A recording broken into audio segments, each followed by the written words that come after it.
Una delle cose che apprezzo di più della bicicletta, dell'e-bike, è la sua versatilità. Posso andare in centro, acquistare il giornale, percorrere il tragitto casa-lavoro e nella stessa giornata cambiare completamente panorama ed affrontare sentieri che pensavo privilegio di pochi Superman. L'aver trasformato la mia vecchia bicicletta in un e-bike ha cambiato le cose, il punto di vista. C'è molto più dinamismo nelle mie giornate.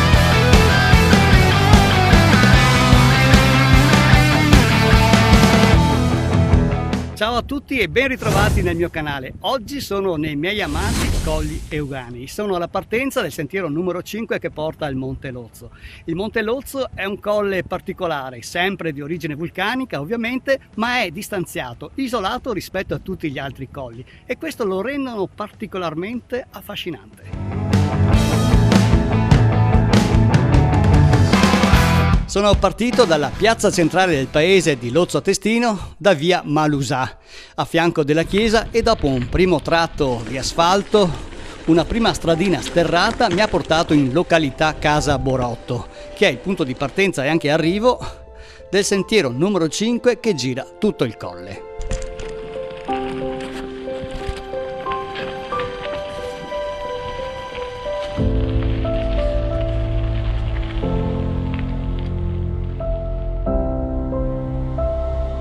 Sono dentro ad una buca scavata nella trachite. Questa faceva parte della linea di difesa della Seconda Guerra Mondiale fatta costruire dai tedeschi nel 1944. Ne troveremo delle altre lungo tutto il percorso.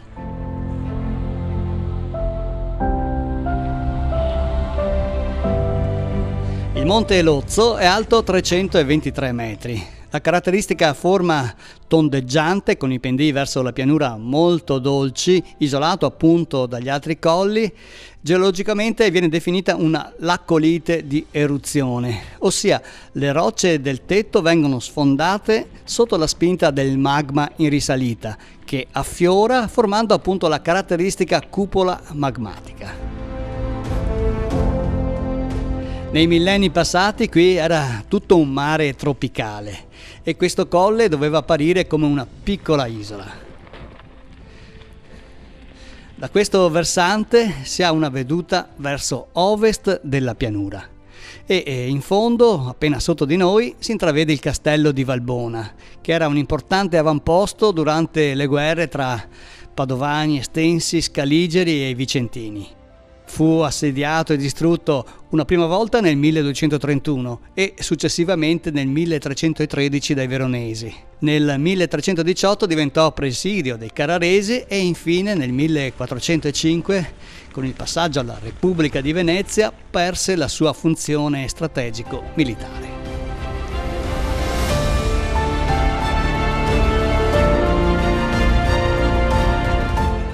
Qui c'è una piccola scaletta, quindi bisogna farla assolutamente portando la bici a piedi.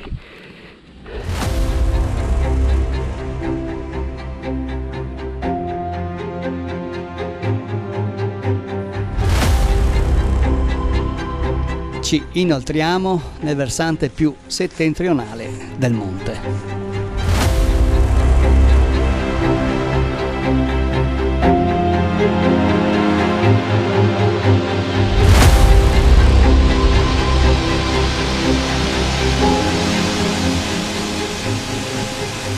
Cambia la temperatura, siamo esposti a nord,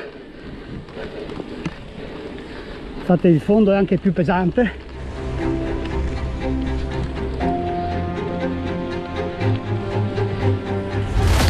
Infatti c'è più fango e anche del ghiaccio sui bordi del sentiero.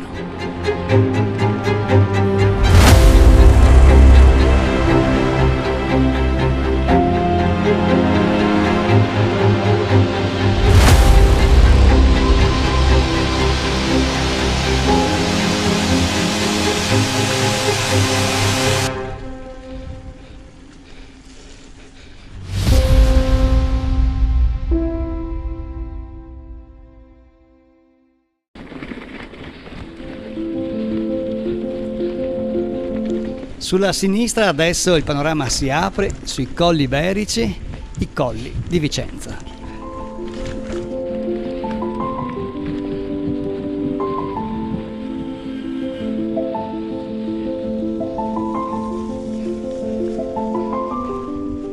Ed eccoci arrivati a questa radura meravigliosa.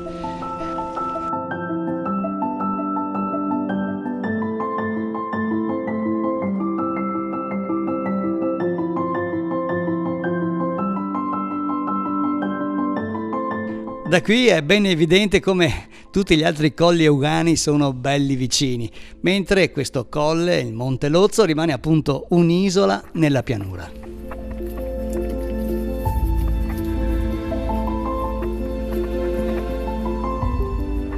Riprendo il sentiero e siamo ormai in direzione sud-est. Abbiamo quasi fatto tutto il giro del Monte Lozzo.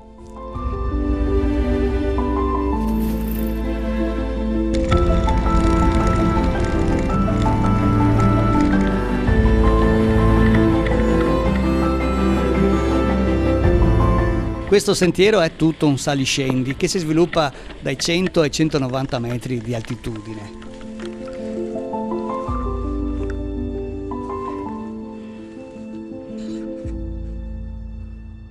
Ed eccoci arrivati in località Viezzo e da qui si apre un'altra finestra panoramica sui colli e sulla pianura padana, ed è un po' questa la caratteristica di questo Monte Lozzo, che essendo appunto isolato rispetto agli altri colli nella pianura padana permette di vedere a 360 gradi tutto ciò che succede attorno.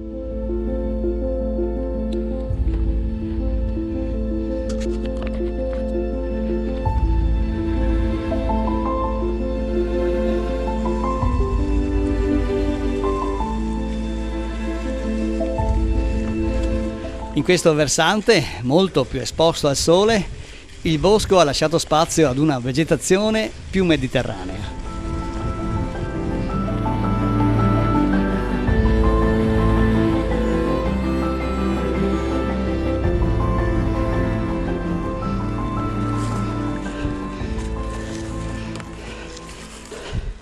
Diciamo che in alcuni tratti il sentiero è abbastanza ripido e accidentato e quindi bisogna scendere a piedi.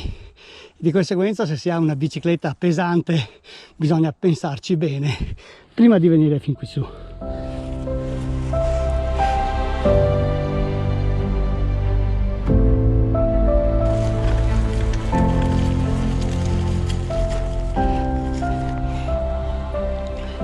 Ecco, qui potete vedere un'altra di queste trincee, di questi buchi scavati nella roccia che ospitavano appunto le vedette a guardia di questo territorio. E infatti da qui, da questo panorama, si possono vedere i colli ma anche la pianura e quindi avere una postazione privilegiata in caso di attacco.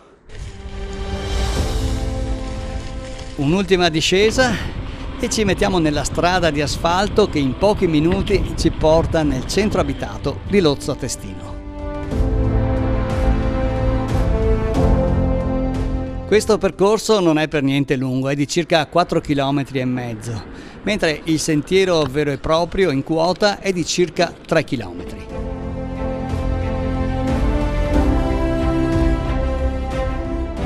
Ed eccomi arrivato al punto di partenza, la chiesa di Lozzo Testino. Da qua dietro infatti parte il sentiero ad anello che porta al Monte Lozzo. C'è da dire che questo sentiero è meglio farlo a piedi o in bicicletta solo se si è abbastanza esperti, non è adatto ai principianti perché ci sono dei passaggi abbastanza difficili e bisogna portare la bicicletta a mano, spingerla e non è proprio facilissimo e anche alcune discese sono ripide. Detto questo, se il video vi è piaciuto mettete un bel mi piace, continuate a scrivermi, a commentare e mi raccomando, se non l'avete ancora fatto, iscrivetevi al canale.